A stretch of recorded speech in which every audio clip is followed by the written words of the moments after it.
The Nike Move to Zero initiative is gathering pace across many of the silhouettes across the whole line, and this is the Nike Air Max 90 Scrap to join the club. And when we talk about Scrap, we talk about the Dunk Low Scraps, which is kind of the original, if you like, and this is very much a sister shoe to that one, with tons of different panels, tons of different materials, lots of different recycled elements on the shoes, but none of that is what brought me in, and none of it is to do with what's going on in the back with that absolutely smashing unique heel that's on these guys, and we'll get to all that kind of stuff. But what got me into this shoe straight off the bat was this right here. It's the mid-foot window that you usually get on the side of Air Max 90s, and I was just really drawn to that unique piece of embroidered styling on there. Usually it's an actual window into the leather that looks through to a rubberized section below that with the Air Max branding on it, but in the case of these guys, instead of it being cut out of the leather, it's actually embroidered onto the leather. And I was just like, wow, that's really innovative. I hadn't seen that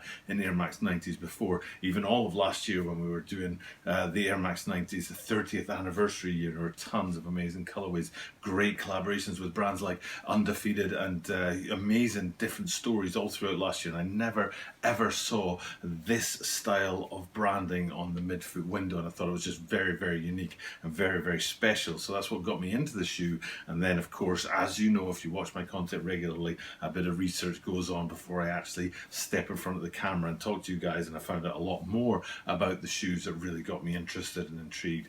So I've got drawn into it, and there's a lot going on. And usually right now what I do is a bunch of talk about the move to zero at the Nike brand, but I'm not going to do that. I'm going to save that to the end, because what we've been doing these days is flipping it around, and instead of doing a talk at the start, we do this right at the start. Look right here, that is the most interesting thing about this shoe, and we start with that kind of detail and then work our way towards the chat. So basically the biggest story on the shoe, although you've got those uppers with all the tons of different scrap in there and different materials, the biggest story is actually on the heels, where you've not got one but two replaceable branding panels on there, and they're replaceable with Velcro. So you've got these four here that you can see, 2 and 2 for the left and the right shoes, and they could be left off completely to reveal a third branding panel up below. So that's kind of a big story of the shoe, and it's one of the unique features on there. And there is some part to that that is very much this kind of OG feel with the Nike branding and an old school style branding, and it reminds me of the shoes we did the last couple of days, which were those first use Dunk highs, or going back to 50 years of the swoosh, since the swoosh branding was first introduced on June the 18th 1971, and that kind of OG retro branding is very prevalent right now at Nike. A lot of different Nike shoes are using that kind of branding on there, and one of these back panels has that. I think it's the original that's actually sewn into the shoe, and then on top of that you can have a strawberry, I'm not entirely sure why, and then the Move to Zero wheel of 8 swooshes on there. And then I think now is the right time to cut to that chat about the Move to Zero, because I'm not all that impressed, Nike.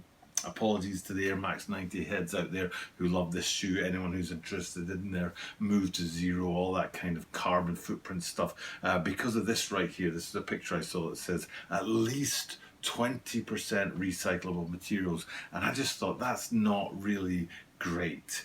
You know, at least 20%, man, could you not get a bit more than that? Aim for 50% or something. I know like the Space Hippies is a ridiculously recycled line. There's tons going on there with the grind leather instead of leather, grind rubber and stuff like that. And the Flyknit uppers also with recyclable elements in there. But I just think at least 20% is not very much in terms of recycled content and environmental considerations in a shoe. You know, you get it's not something I'd be shouting about, let's put it that way. It's not something I'd put, like we've got in the picture here, a huge piece of branding on the side that says at least 20% recycled materials. You know, you want to aim for 50 or more, or 80% or something like that, especially when you've got shoes like over at the Adidas line that are 100% recyclable. It's a bit of a letdown, to sort of a bit cheeky, I think, for Nike to say at least 20%, as if that's some kind of major deal breaker. So as far as that move to zero initiative goes, and as far as these shoes representing that recycled element, I'm not sure if we can give them the props that they're looking for, because I think 20% isn't a big number to aim for, if you know what I'm saying. But back to those heel brandings, you can see, like I said, on the back there, you've got that move to zero wheel of 8 swooshes on there as one of those, the strawberries as well, and then the original kind of OG feel to them. And I did also read that the tongue branding is removable, but I disagree with the people who wrote that, so I might as well go and have a look at that tongue branding. You can see it looks pretty heavily sewn on, unless there's a branding panel that goes on top of that sewn on feature. I don't actually think the tongues are going to be recyclable, or not recyclable, replaceable at all. To me, it looks like a very perma tongue, if there is such a thing as a perma tongue. And then back from that really weird point of branding on the shoes, you go into the insoles and you see this very heavy, overhanded, heavy-handed piece of branding on the insoles. It's unusual to see this kind of clunky branding on the insoles of a Nike shoe, but it is very, very much sort of a clunky, overdone piece of branding. And again, I don't know if that's a shout back to something retro in the past, or if it's something to do with that recycled element, but it's it catches your eye because it's just so clunky. And speaking of things that catch your eye, the main feature of the shoe that isn't those removable and replaceable heel brandings is the materials of the upper. We'll be able to zoom in on the toe, where I read there's 6 different materials that come together on these toes, and you can see them all playing off of each other, and they kind of work. And I remember there was an Air Jordan 2 that I did about a year and a half ago, and it was all different materials and all different colors, and I said I found it hard to like it when it's both of those things. Lots of colors with the same materials, or lots of materials but all in the same color, is something I could handle. And I think with these it's just about okay, because the materials they use still create a sort of block effect, and there's a very clear kind of toe box, a quarter line, midfoot sort of feel going on to them. So it's not a complete hodgepodge, but it's still a little bit too much as far as I'm concerned. But one detail that is too much, but still a good thing, is the swooshes, and you'll be able to see that the lateral side swooshes, they almost look like they're made of some kind of packaging to protect something that's been transported in there, in that white with the grid kind of effect on them. And then if you look to the medial side, you'll see it's more almost of a denim feel to the blue medial side swooshes. So having different medial and lateral side swooshes on these guys, I think, is definitely a big plus when it comes to those materials and shaking up a little bit.